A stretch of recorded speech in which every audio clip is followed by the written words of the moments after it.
day. As always, I am Mason, he is Galtham, and we are here to talk about the first half of the Major League Baseball season. So, first half is a little bit of a misnomer. We are approximately 95 games into the season, I believe.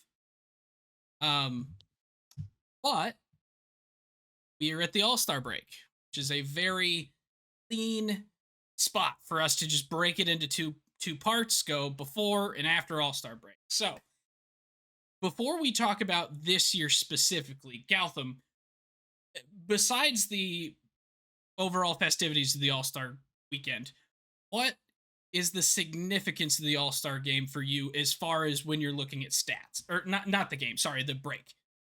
If you're The looking at break? stats. Yeah. Well, the break is obviously like the one part in the season where there's multiple days off without a game. I think they were asking Seiya Suzuki about his all-star quote unquote snub, and he was like, I have plans. Like this is like the one time in the season where the players actually get to like go be with their family, go somewhere cool. Like they can actually do that unless you're of course going to the All-Star game, which is cool in itself, but just to like get away. Can you imagine like if you were working for 6 months straight and you barely had any days off? I think It's if it were your first like two or three All-Star games, I'd be all about it. And it's like, you know what? Sure, we're gonna do this. This is gonna be fun. But then after then about you're three, I think I'd be done. then you're Jose Altuve and you opt out every single year. Was he an All-Star this year? I don't think he was. I thought so. Maybe he was, yeah. Uh, shoot, what? Oh, not snubs. Opt outs. Um. Okay, so I know Jose Ramirez opted at out. one point it was Wheeler, J Rod, J Ram, Bregman, Pena, Degrom. Some of those Um. guys are injured. Yeah.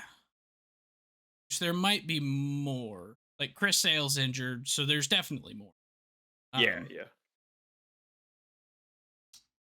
But So yeah, I think for me it's always like where did the where did the months go? The season's been flying as it always does. Um and it's always surprising. It's just you never you never reach this part in the season and you're like, "Oh yeah, that's exactly how I expected April, May and June to go." Um but it's a good time to like just kind of make the reflection about what happened, and then we can kind of see where some different things are going, some of the storylines, if you will, for the second half, because now we've got 3 months of good data. yeah, and that kind of brings me back to what I was initially trying to get you to say.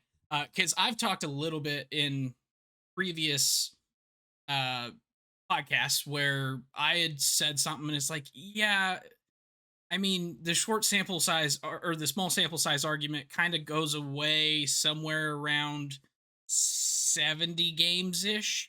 Like, there's enough data that you could say, okay, that guy is having a good season, not just a lucky month. And then now we're at like 95 games. So we're basically two-thirds of the way through the season at the All Star break. And so it's very much like now you're confident. We have 400 plate appearances for some of these guys, and so it's pretty easy to look at this and go, okay, this guy is having the best season of his career, and pretty much no matter what happens from here, it will continue to be that. Or some guys having the worst season of his career, same thing. And so I like to use this time to actually go and look at players and go, okay, who's underperforming, who's overperforming. And I think maybe the where I want to start is who are guys that are having crazy good seasons that you did not believe in at all coming into this year. I have one like massive one. That is Zach McKinstry of the Okay. Detroit Tigers. Zach Yeah. McKinstry, like he's never been a bad player. I just I never thought he was going to be anything more than just kind of like your general average major leaguer. But McKinstry has come out this year, and he's not a big power guy, but he's hitting 288, 365, 477, 8 home runs, and fairly solid defense. So he has been on the bases a lot for this Tigers team that has been one of the best teams. No, they have been the best team in the league. And he's been a large part of it, racking up 3.1 WAR, and I believe leading the team from a hitter standpoint in WAR. I If you would have asked me before the season, maybe I would have said, yeah, Zach McKinstry's going to have a pretty solid year, but I would have taken Riley Green. I would have taken who is, by the way, only point 0.1 WAR behind McKinstry. Like, it's pretty close. But I would have taken Riley Green. I would have taken maybe even Dylan Dingler, who is having a breakout year here as a catcher for the Tigers. I would not have taken McKinstry. Yeah, no, like it's remarkable. 135 WRC plus when he's been roughly 20% worse than league average every year of his career. He's been a part-time player. The only reason Zach McKinstry really got this run is because at the very beginning of the season, the Tigers were down a number of starting players that they kind of had penciled in to the lineup. And I guess you kind of talked about McKinstry in the season that he's having. I'm just going to talk about the Tigers here and how this is the type of like to me, it's still not believable, even though we're 3 months in the season. Zach McKinstry is not like a all-star awesome player. Like he is having that season this year. It's probably going to be the peak season of his career. Like I have a pretty high confidence that he's not going to have a better year. Not to be negative about it. It's just that's just what it feels like. But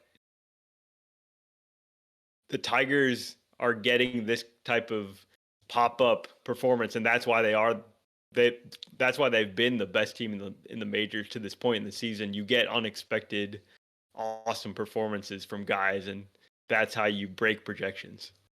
Well, and I think an interesting thing to look at, and when you're looking at McKinstry's numbers, a player that is pretty much the same, the difference between the two being their defensive prowess, is Jonathan Aranda. Their numbers are eerily similar.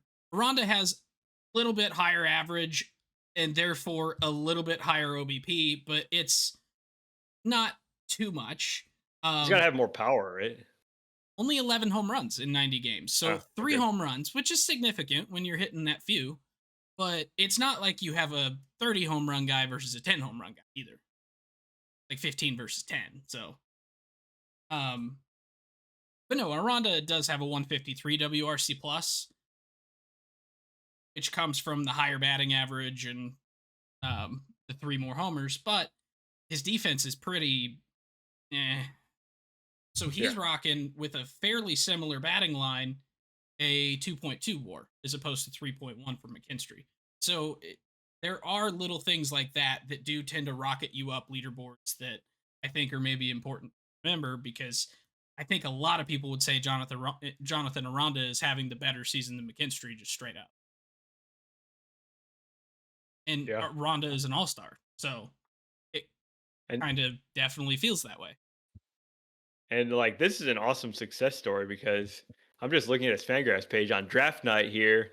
Zach McKinstry was the 1,001th and first pick in the 2016 draft. So he was a 33rd rounder. That round doesn't even Would exist. that be the 101th? Sorry, I messed up Yeah, I that believe it's word there, that 101th. number. So 101th, yeah. It doesn't exist in the 2025 draft anymore. Uh, but he was a pretty good prospect for the Dodgers. He got traded to the Cubs and then they traded him to Detroit, but he's always been sort of a utility man. You know, he's not like a starter. And that's the thing about playing time that is sometimes forgotten. Like sometimes when you get regular run, you can actually get in a groove, you can develop, you can show what made you a good prospect in the first place. Yeah. Zach McKinstry's doing it. So I have other guys that I like in the same kind of realm of like massive success that we didn't expect. But who's a guy that you like? I'll take the obvious one. I think it's Pete Crow Armstrong because he is just. Uh, I mean, people saw maybe MVP upside in his future because of his defense, because of his speed, and he was a former first round pick, so he was not like a Zach McKinstry type. But for it to all the success to come so quickly, so fast, and to have him now like starting the All Star game for the National League, he's right there, really in the MVP conversation, and it's not even like it's not a debate whether he's part of that conversation at all because of how good he's been this season, just all around. He's like McKinstry, but better in every way, I guess. Like better defense, Even plays center faster. field, more stolen bases, lots of power. I mean, he was the fastest player in Cubs history to reach 25-25. Um, he's I tracking think he was the towards like a. fastest in a season to reach 25. I think there were like two other guys that have done it faster. I think it was like Eric Davis and one other guy. But Probably Ricky. I mean, I don't It was think either so. Ricky, Acuna, or Shohei. There's not really all that many more. Yeah.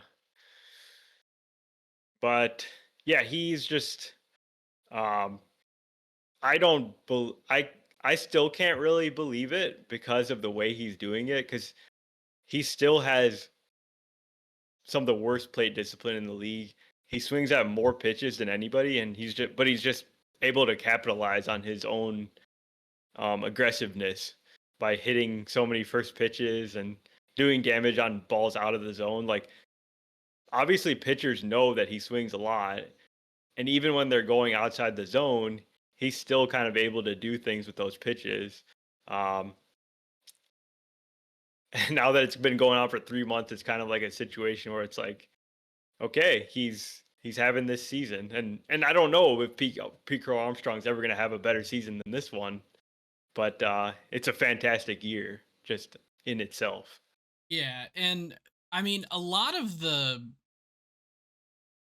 I don't want to say a lot of the underlying numbers because I haven't really looked at too many. They're good. I mean, Well, he's no, hitting the I'm ball saying hard. they're very similar to last year.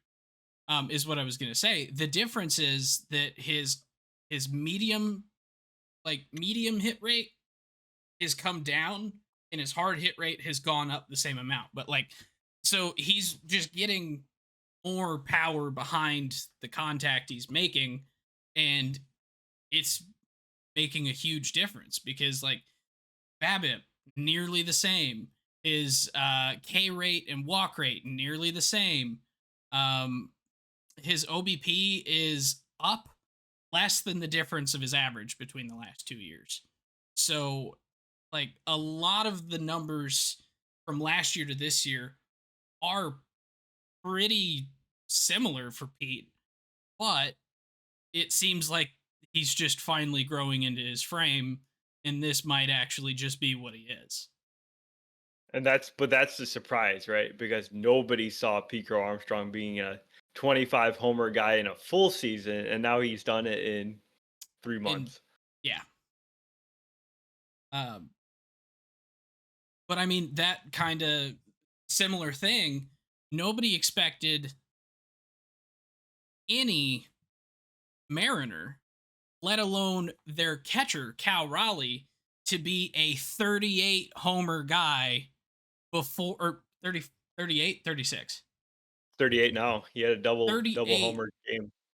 38 homer guy before the All-Star break. The catcher's record is 48 that was set by Salvador Perez like 3 years ago. Is that correct? In 2021 or two? Yeah, it was one of those years. Um, Cal only needs 10 more home runs to match that. Yeah. Like, we're going to have God forbid something happen, we're going to have a 50 homer catcher season of a above average defensive catcher. Unreal. It Yeah, it's crazy. like he has almost caught up to Aaron Judge in total war. Like it's now just bare like it was like 3 or like 2 to 3 entire war difference for a while, but now Cal has just hit home run after home run after home run while hitting 261 while being a good catcher. And so he's now got up to a 6.1 F war, only 1.3 behind Judge right now. Judge is going to blow past 10 this year, which is incredible to see anyone blow past 10 in a single year. And Cal's not going to be that far behind him. Yeah, it's crazy. Like you never expect a catcher to have this good a season, and he's doing it. He's like single-handedly trying to get the Mariners to the playoffs. They're sort of like falling way behind Houston, but they're definitely still in the hunt for the wild card. And um, yeah, it's like a one-man crew basically with that team right now. Yeah. He's like They're Judge, like he's got the same impact that Judge sort of has on the Yankees, where it's like if he wasn't there, can you imagine where they would be? yeah. And the Mariners are starting the second half 5 games behind Houston. So definitely not out of it No. by any means. And in a similar vein, the Yankees are actually going to start the second half 2 games behind the Toronto Blue Jays. That is not something I thought I would be saying right now. Yeah. Like, who, I mean, other than Addison Barger, like, I haven't really heard about I got anybody. a guy. I got a guy for you for the Blue Jays. Who do you got? It's George Springer. George Springer is having like a throwback season. He's 35 now, and he's coming off back-to-back seasons where he's been roughly average. Really not very great seasons. Seemed like he's was definitely on the decline. And here this year, George Springer has been like he's been the MVP, I would say, of the Jays. Like Vlad's been good. He's been his typical self. I mean, the power hasn't been really there, but good player. And they've had breakouts like Addison Barger, but George Springer is like the guy for this Jays team. It seems like he's driving in runs from the middle of the lineup like every day, and the offense in general, it's just working. That's the biggest thing for the Jays. Their pitching is sort of average. It's been average all season long. They're okay, but then the offense, which started out really really slow, has now turned things around, and they've been like a top offense for the last month and a half, essentially. So, where would you put a guy like Alejandro Kirk as far as importance to this club? Because he has been Good. behind the dish incredible this year. Yeah, yeah. And He, like he's not a huge hitter, massive amount of contact, does not strike out hardly ever. His walk rate and strikeout rate are 1% different. Um, but he's hitting 306, 7 home runs. Like I would say he's probably their number 2 to Springer then. I'd say so. Yeah. I mean, I think it's really valuable what Kirk is giving them because obviously the defense is elite, but then he's having one of his best, if not his best, offensive season with the batting average. He also gets on base a lot. The power is not crazy, but he's like a guy that's continually keeping the line moving. Um, they seem like they don't have the death spots in their lineup anymore. It's like So 1 through 9 is like a lot better than it's been the last couple of years. the thing that surprised me about Kirk is he's not really scored hardly at all, and he's not really driven in that many runs. He's got 45 RBIs and 25 runs scored with a 364 OBP and a 300 average. You would think with a 300 average, that many plate appearances, that he would either be driving in runs or be the guy that's being driven. And not really the Yeah, case. so I think run totals for catchers are always lower because they play a lot less. Um, RBIs, I mean, I guess he's more of like a singles hitter, so maybe that's why he's a little bit lower. Yeah, it seems odd to me that it's that low. Like I 45. guess he's about 100 plate appearances I feel like that's not below. that low because he's played 80 games. He doubled that. That's 90 RBI. That's pretty good. Okay, all right, you've convinced me. 50 runs Yeah. scored. Yeah, that's 50 run score seems pretty low, but um, I don't know about the yeah, but RBIs. he's I think also in that's the back of the lineup, so he's gonna have yeah. fewer opportunities. Yep. So, Yeah. uh, No, anyone but else? Oh, yep. I mean, I just wanted to extend the Jays part of it to the rest of the division because this is more like something to look forward to for the second half. Just with four teams that are right there, clustered within I think 4 games, 5.5. uh, 5.5 games. The Red Sox are on fire. They've won 10 in a row. Um, Everything's seeming to be working for them. I haven't like really studied that. I don't know if you have a good sense of what the Red Sox have been doing Not really. recently. And then obviously the Yankees are never out of it, and then the Rays are also having a really good season. So it's gonna be interesting to see who comes out on top there because it's gonna be really competitive. What I'm looking for in the second half actually is to see a little bit of a resurgence from Baltimore. Getting his Adley's been hurt a lot of the season. Yep. So getting Adley healthy on the field, seeing Jackson Holiday continue to break out, um, which by the way, Jackson's little brother Ethan taken fourth overall tonight by the Colorado Rockies. So, um, but Jackson is the better pure hitter, like hit tool contact, getting on base.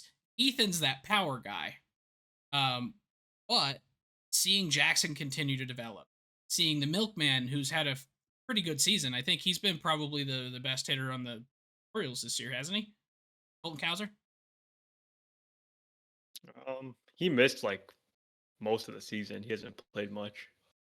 It seems like every time that I watch, They've been just killed by injuries. I mean, I yeah, can't see how they don't play better now that they have Westbrook back, Kaiser's back, Adley will be back at some point.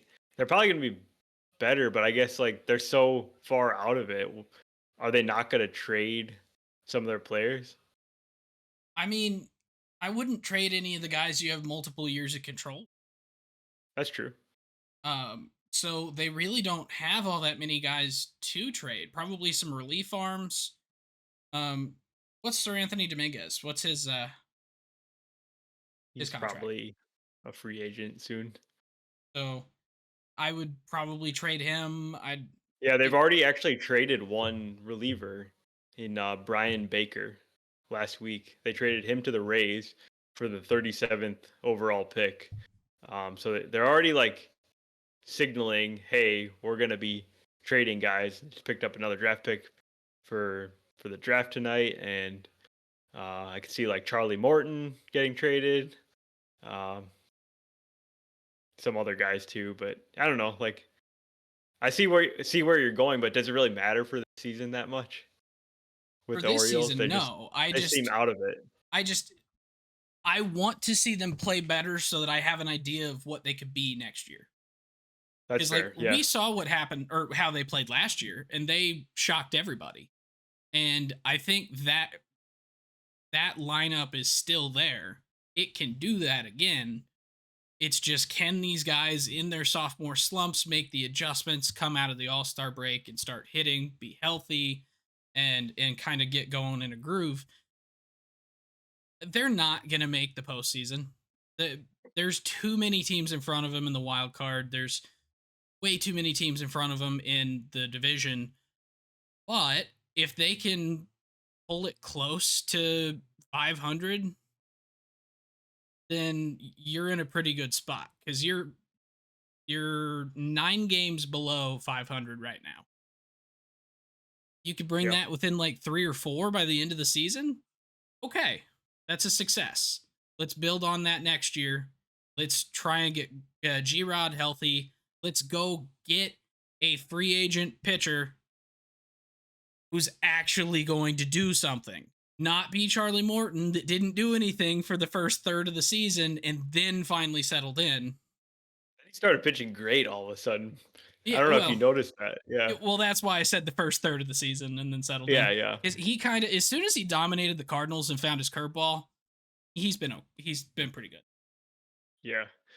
Yeah, no, I think Orioles are worth talking about here because they are clearly the most disappointing of all the 30 teams this year, even more than the Rockies, because the expectations were sky high. Everybody thought this team was going to be competing with the Yankees, maybe one of the best teams in the league. And here we are, like in the All Star break, and I noticed they were playing the Marlins today. They had the same record as the Marlins going into the game today. And a little like salt in the wound, the guy they traded in Kyle Kyle Stowers. Stowers went 5 for 5 with 3 home runs, revenge game. So it's like, okay, that trade, I get it because they had a surplus of position players. They didn't have a place for like Was Connor Connor Norby in Norby that and trade? yep, Connor Norby and Kyle Stowers for Trevor Rogers. So it's like, why? You know, Yeah. they overpaid because they were clearly in it last year. They were going for it. And now that one looks kind of bad because it's like Kyle Stowers is an all-star and your guys are not really producing this year. Yeah. Although long term, I would still take most of the guys that the Orioles kept. Sure. Stowers has Yep. shown some really good stuff this year. Um, so I think that's a really, really good player for the Marlins. I think he's ultimately who the Marlins build around next. Um, but no, I get it though.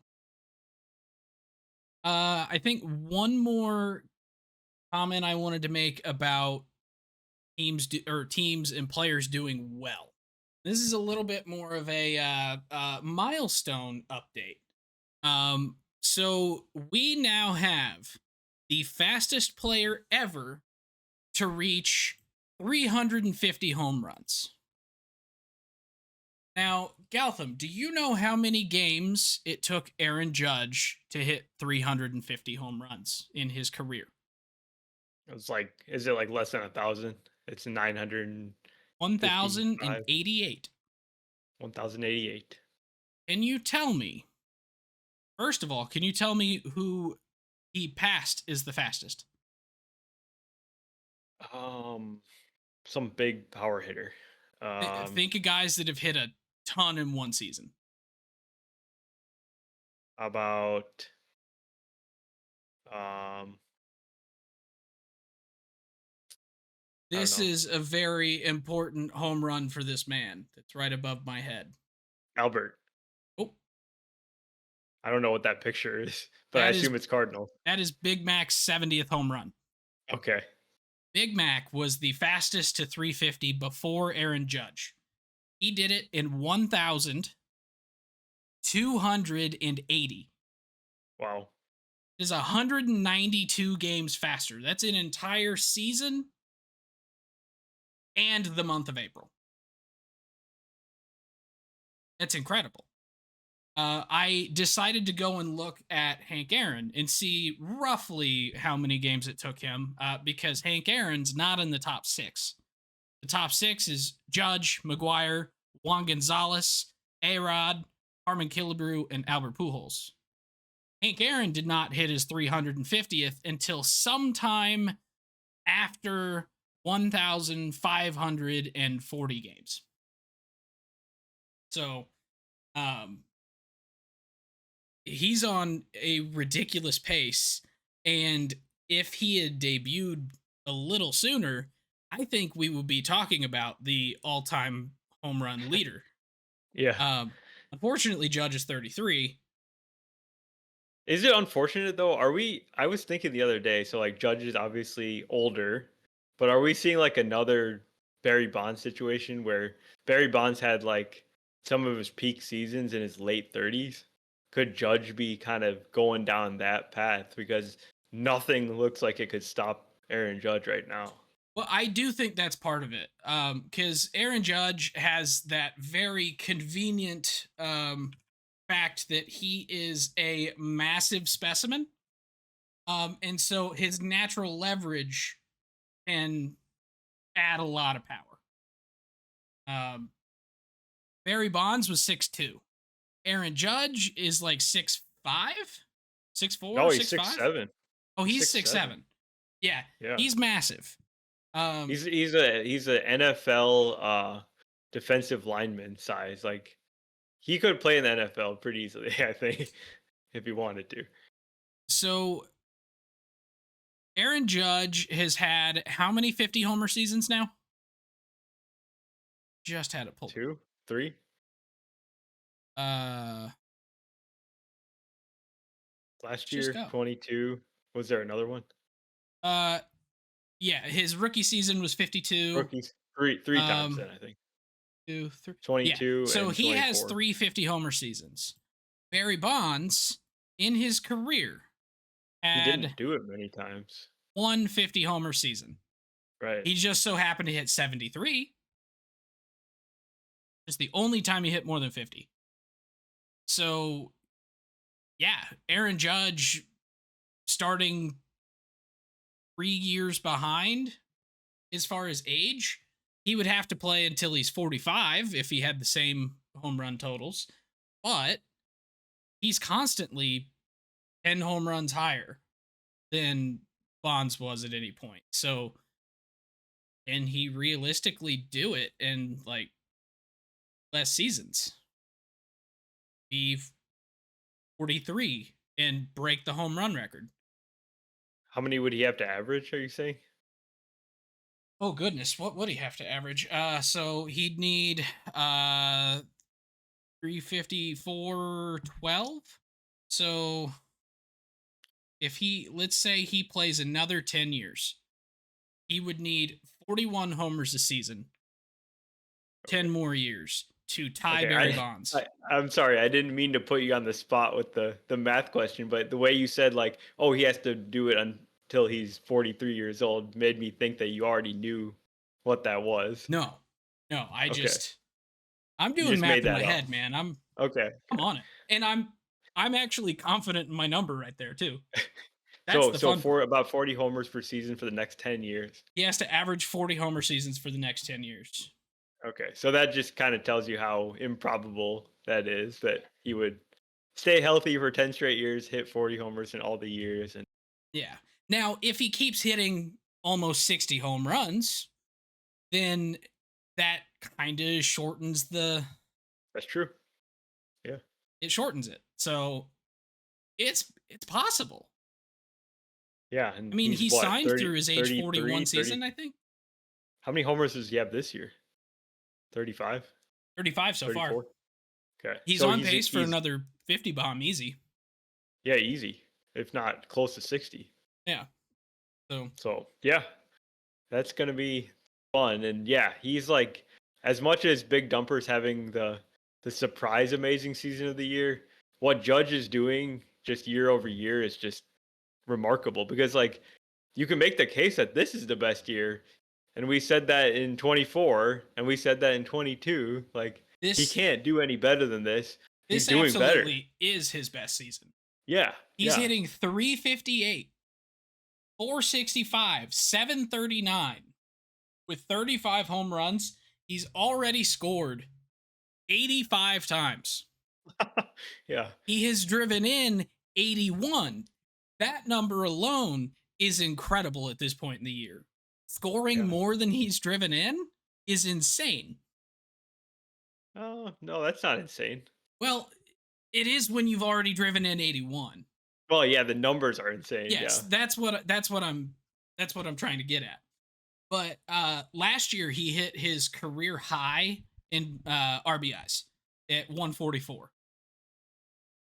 I think he's going to be approaching that again. Yeah. His career high in runs scored, 133. that one seems a little bit tough. He could do it, but that requires people behind him to do stuff. Um, but can Judge keep this almost 360 average for the rest of the year? No, I think we asked this question before, and it just doesn't seem possible. Well, before we were talking at 400, which is Yeah, insane. Now we're talking 360. That is something that has been done a lot throughout the yeah, history of baseball. I mean, Frank Thomas did it in '94 when he would have won the MVP. Um, we had Tony Gwynn regularly hit about 360. Um, like we have a lot of guys who have done it on an individual year basis. It's when you're looking at guys who do it regularly that, but the way Judge is playing right now, I don't see why he couldn't average 350 this year and hit 60 home runs. yeah. That's true. I'm not gonna doubt it. But he's not like any of those other players though, because he strikes out a lot. Yeah, not as much as some other guys. 25% still a lot. It's a lot. I'm saying compared to the guys that have the 360 seasons, like a Oh, Frank yeah. Thomas never struck out, and Tony Yeah, Gwynn, obviously. you're you're Lisa Rise, you're those Yeah. guys that don't strike out. Yeah. Um but if he hits more than 58 homers and averages better than 322, I still think last year was a better overall season for Judge than 20 was. Oh yeah, agree. Yeah. If he can beat those two numbers from last year, this is hands down his best season. Yeah. And who are we to doubt that he can't do it again next year?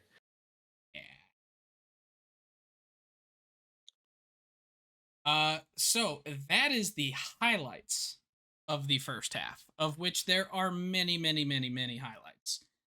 There's also some folks in teams that we probably do need to shed a little bit of a light on. I'm going to start it with the one that we're going to talk about the absolute least, because neither one of us want to talk about it. So we're going to get it out in I want the to be open. optimistic about the Rockies today. Today's a good day to be a Rockies fan. Okay, I'll spin this in a positive note. They did not become the first team to lose 81 games before the All Star break. Okay. Wonderful. I They was have gonna lost take 74. I was gonna expand on the holiday point that you made earlier, because this team, having their worst season ever, uh, but now they have some hope. They just drafted the son of one of their legends in Ethan Holiday with the fourth overall pick. How can you not be excited about that? Well, and I think this pick of Ethan Holiday is a little bit different than any of their other big power guys that they've picked in the past, because this one comes with his own hitting coach, who is a proven coach. Just straight up. He coached at Oklahoma State with his brother Josh. He's been coaching up his boys for years and years and years. Guys like Matt Carpenter have come out to Stillwater to work with him to revamp their swings. That's exactly what Matt Carpenter did before he went to the Yankees and had that amazing like first half before breaking his hand. And Matt Holliday is going to make sure that Ethan gets everything he needs to be able to succeed. The Rockies organization is not the best at developing players. And I think the number one example of that is All probably their draft pick selections that have not panned out. uh there's one that I can think of right off the bat because he is the absolute worst qualified hitter in baseball. Keyword on qualified. Know who it is. I don't actually. First baseman Michael Toglia. Oh, okay. He is sorry, Britton Doyle technically is the worst hitter. Um, Poglia is also horrific on defense. Yeah. So Doyle is technically the worst, which is frustrating seeing as how good he was last year. Right. But Yeah. Poglia was supposed to be a, like a pure hitter. He was going to be the next guy. and then Zach Veen was going to be the next guy, and then Charlie Condon was going to be the next guy. And Condon is doing okay, but he's not doing what he was doing in college. He's not like an instant major leaguer. Yeah. Um, and I just worry that the Rockies would mess this up if it were not for the fact that Matt Holliday is his hitting coach. He will be his hitting instructor, and I do think that Ethan, like Jackson, is going to be a solid big leaguer at a minimum. Definitely. And things have gotten so bad for the Rockies that they themselves they're typically very, loyal to their employees. They never really fire people. They'll maybe do like reassignments and stuff. They are themselves considering um the possibility of making a change. I don't know if it's actually going to happen, but the fact that the Monforts have basically publicly said, yeah, we are like thinking about making drastic changes, whether that be like reassign Bill Schmidt, who's been their GM for several years now and has not produced in the draft, and the team has just gotten worse and worse over his tenure. Um, that tells you just a lot about the situation right now. Yeah. And things aren't any better on the pitching side either. There are three veterans in the rotation, and Antonio Sensatella, Kyle Freeland, and Herman Marquez. Herman Marquez. The best of the three has a 311 average against. Oh my gosh. The best of the three. Yeah.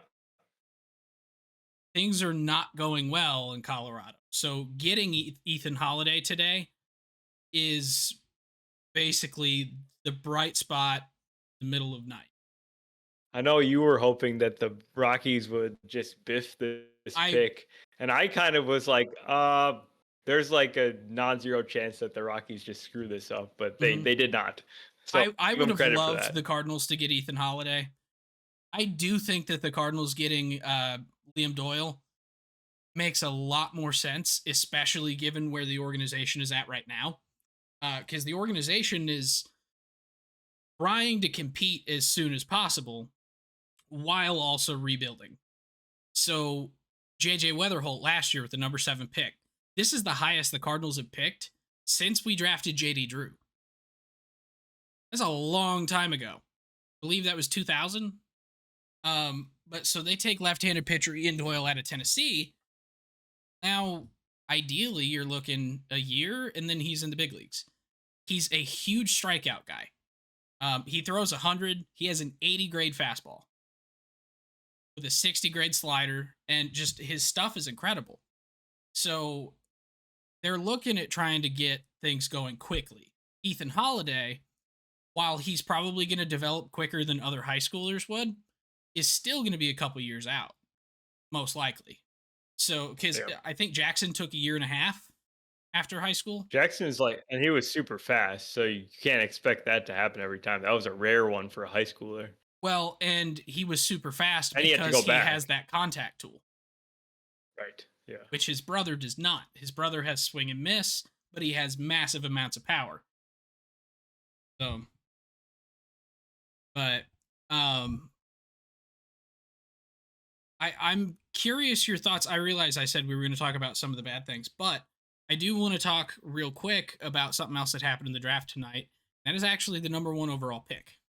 So the Washington Nationals had the number 1 pick. This is the third time that they've ever had the number 1. The very first time, 2009, Steven Strasburg. Second time, the very next year, 2010, took Bryce Harper.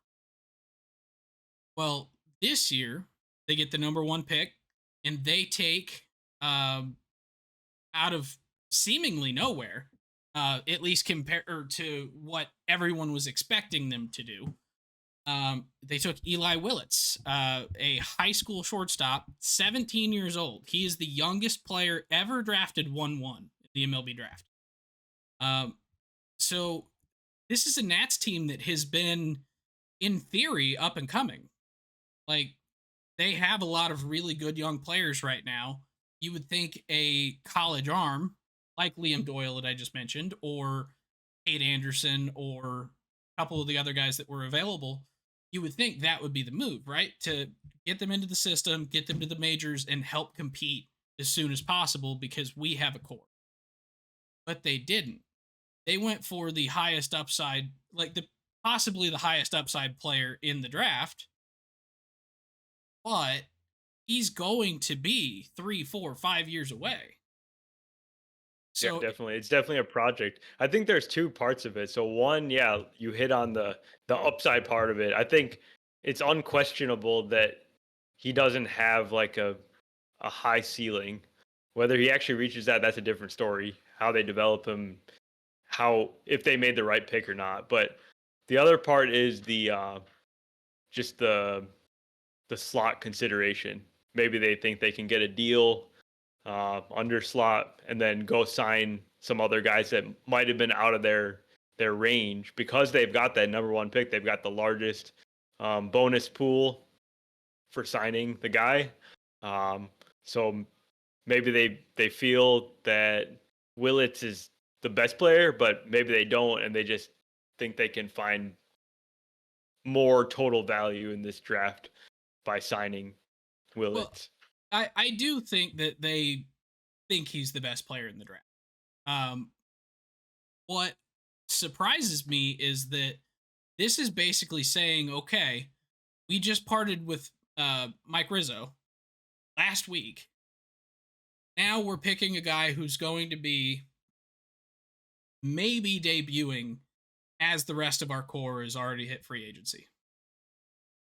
So are they not planning on competing to win a division here in the next 3, 4, 5 years? That's what it feels like. Yeah, They've it's a already great been in a long question. rebuild.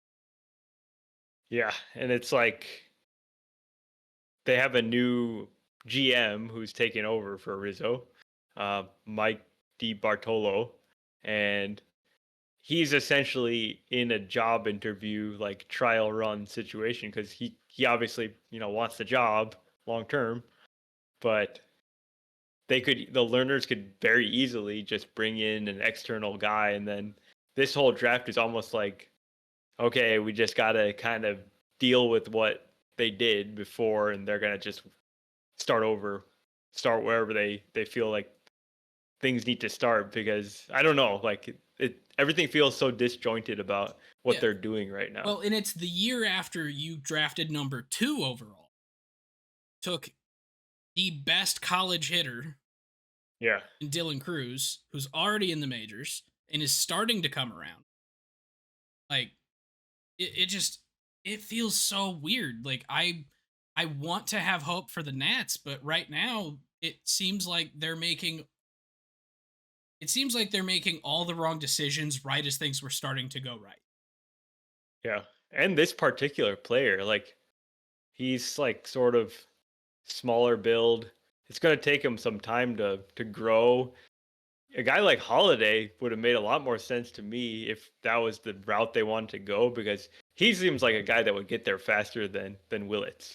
But Not that Willits can't be better, but what DiBartolo was saying today after they drafted him is that there's not a true so him and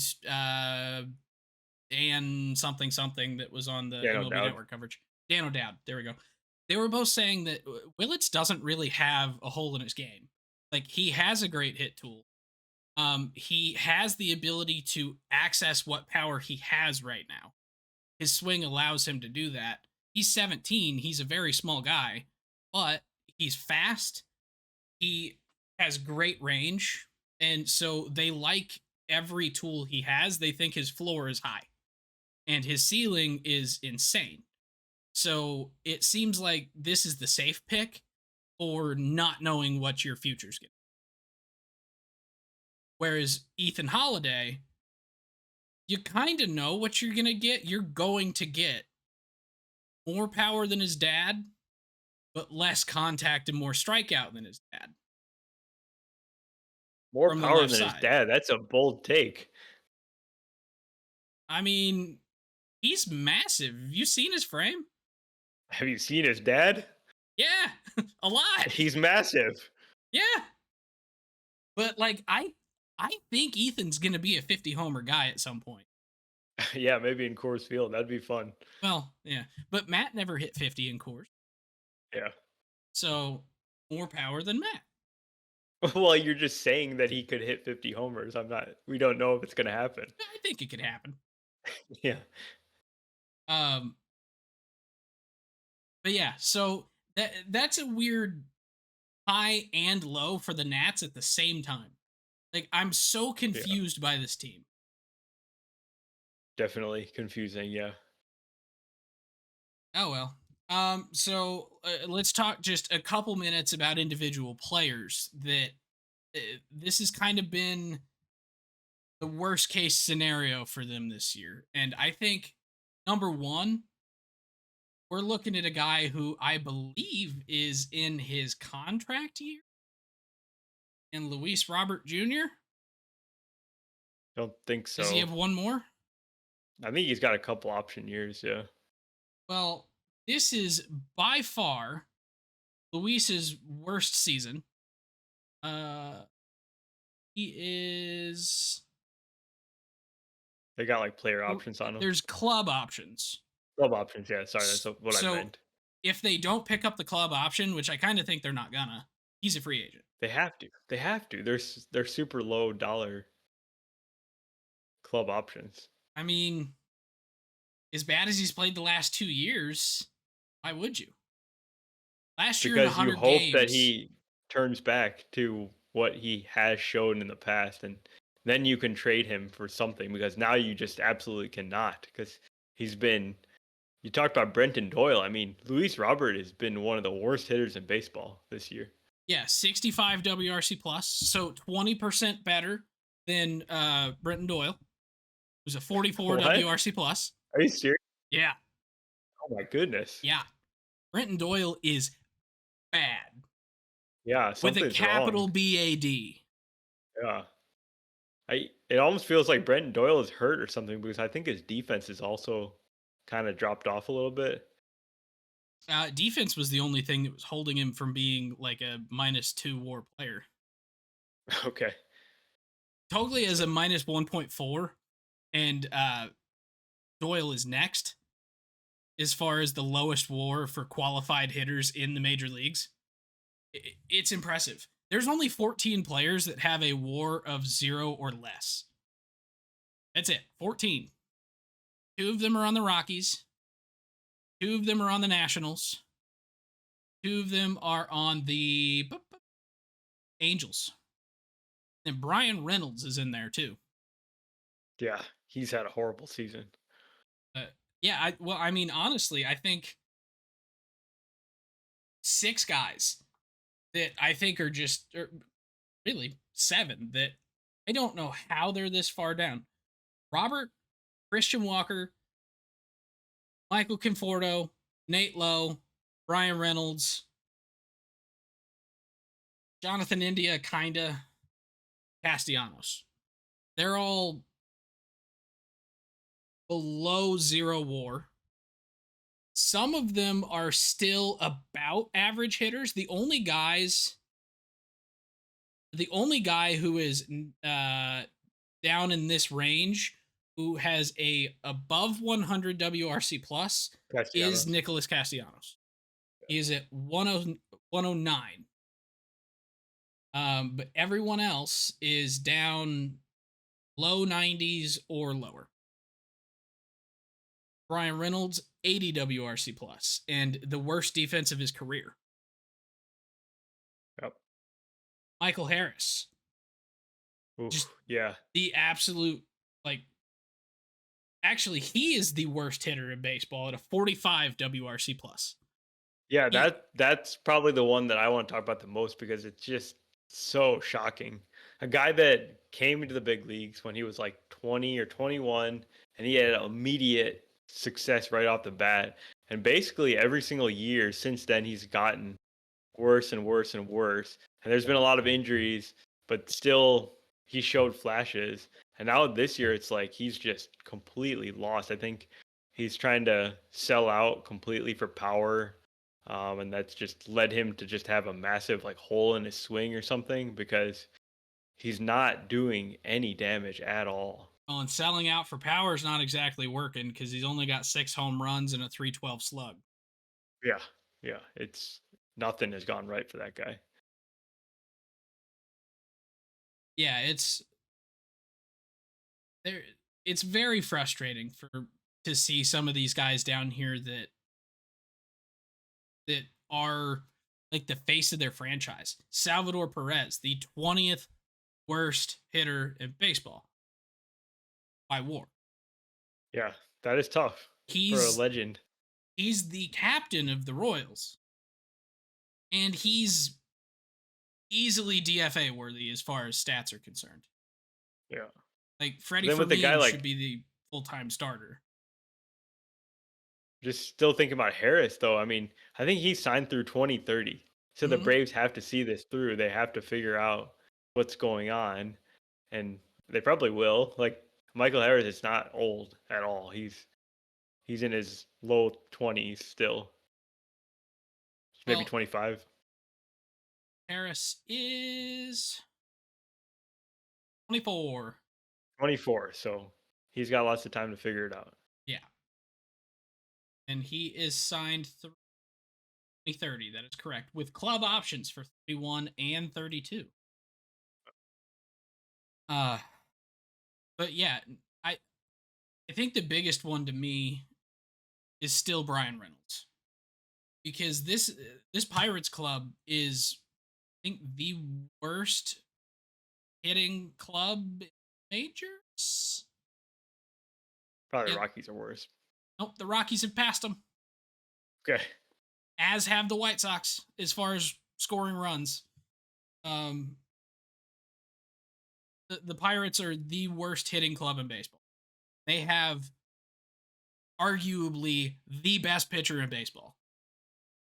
Is constantly getting let down by his team because he will prevent the team from scoring more than 1 or 2 runs.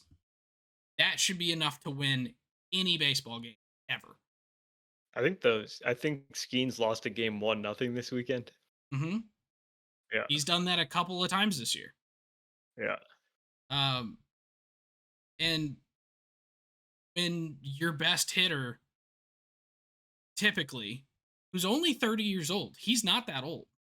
Um, he's 132 career home runs, 16.5 career WAR, a 271 career average with a 345 OBP.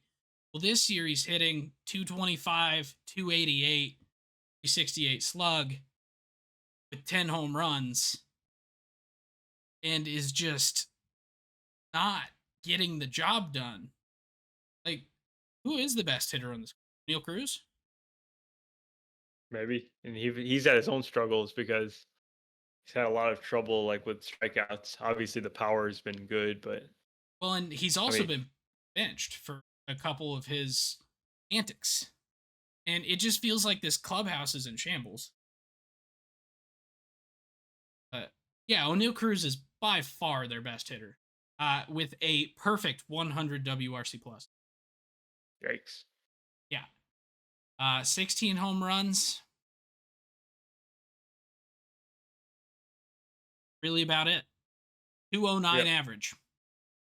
The home runs is Yeah. the So only thing that's doing them anything. O'Neal Cruz should be like a superstar, but I feel like that's on the Pirates for not closing up some of the flaws in his game. It's like he's insanely talented. He hits the ball harder than Aaron Judge and Stanton, but you got to help him out here. You got to give him some support in the lineup and also like have him show some improvement. He's not like a guy that has a ton of major league experience. He's very raw in some ways, even though he's been around for a few years. It's like this is just it just repeats itself with this organization. You know, the Pirates have two pitchers who have individually more WAR than the entire 13 guys in their dugout combined. Oh man. So one is obviously Paul Skeens, who has over twice as much as the entire 13 hitters combined. You know who the other is? Bailey Falter, Mitch Keller. Mitch Keller. Mitch Keller, 2.4 WAR. Surprisingly, like I thought he was having kind of a bad season, but looking at his numbers, he's been solid. Like Strikeouts are way down. strikeouts are down, but he's still rocking a 358 ERA with a 340 FIP, which is not bad. Like it's not great, but I mean, I think a lot of teams are going to be wanting to trade for Mitch Keller this I, this year. I kind of think so too, and I think that would be a good move for any club who has some semblance of a pitching coaching staff. Yeah, you get him for like 3.5 years at pretty reasonable Is dollar is he still amounts. And pre-arb or is he on a deal? no, he's in literally the second year of his deal. Okay. Yeah, How did I forget that he had a deal?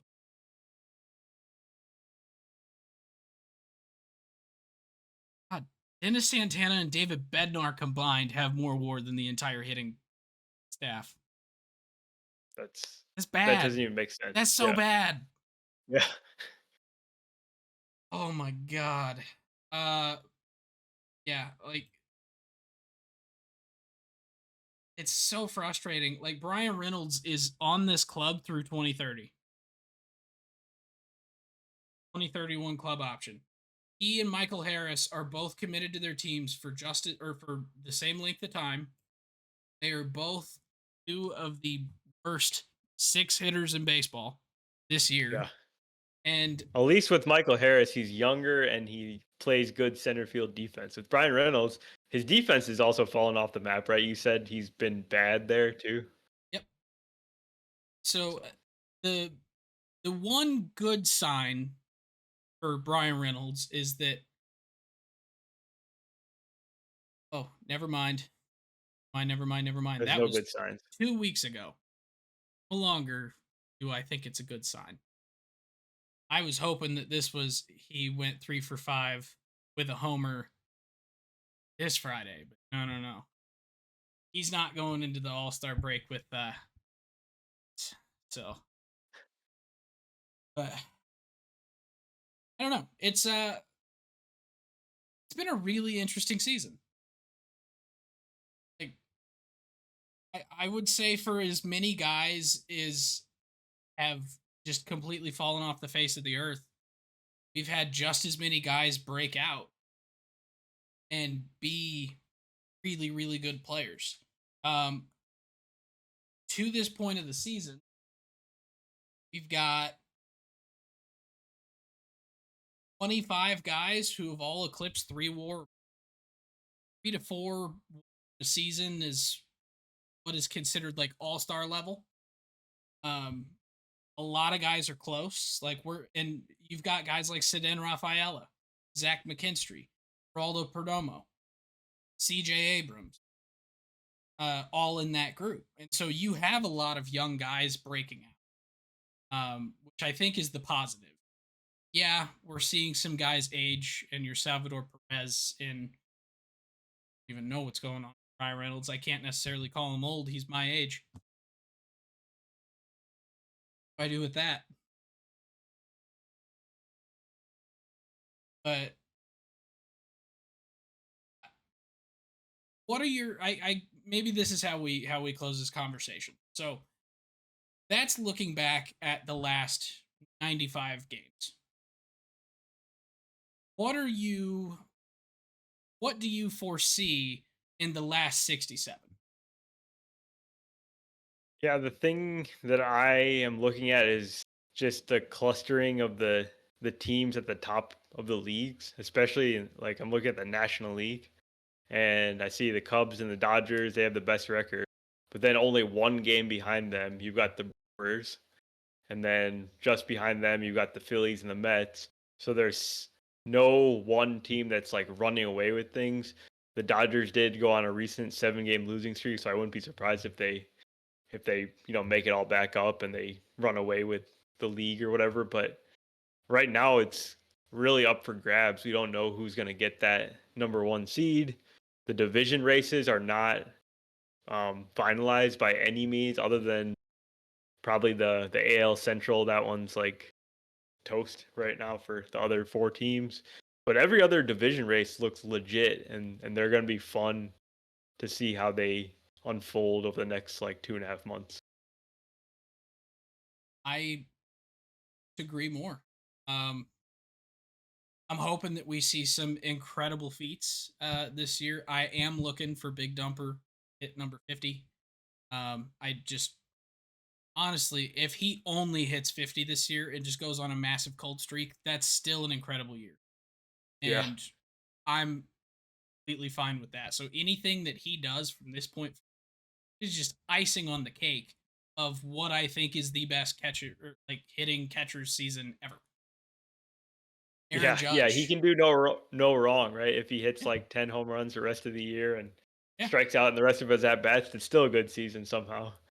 Aaron Judge making history again. Shohei back on the mound, starting to accumulate some innings here and getting to the point where he might start going a couple, 2, 3 innings at a time, maybe. Um, we're just kind of scratching the surface of what we're going to see this year. And I'm so incredibly excited for the second half of the season. Yes. Think Yep. And we got trade deadline here trade to deadline in kick two things off. weeks Yeah. and a half. But Yep. it's July 31st, right? Yes. So we will definitely be doing some probably some previewing of that here in the next week or two. Um, depending on how early teams start trading guys, might not be a preview so much as just live reacting. Who Yep. knows? But I think that pretty well wraps us up for today. Do you have any final thoughts that you would like to share with the class? I think the home run derby is going to be awesome. So you should watch that tomorrow So because we got a pretty cool field. Big Dumper's going to be there himself. yeah, it's gonna be fun. So we'll be watching. Probably talk about that next week. So thank you very much, and we will see you guys next time. If you enjoy the podcast, please subscribe on your favorite podcasting app or YouTube to make sure you don't miss any future episodes. Join the conversation on Facebook, Twitter, Instagram, and TikTok at Getaway Day Pod. If you enjoy card collecting, check out our sister YouTube channel at Getaway Day Cards.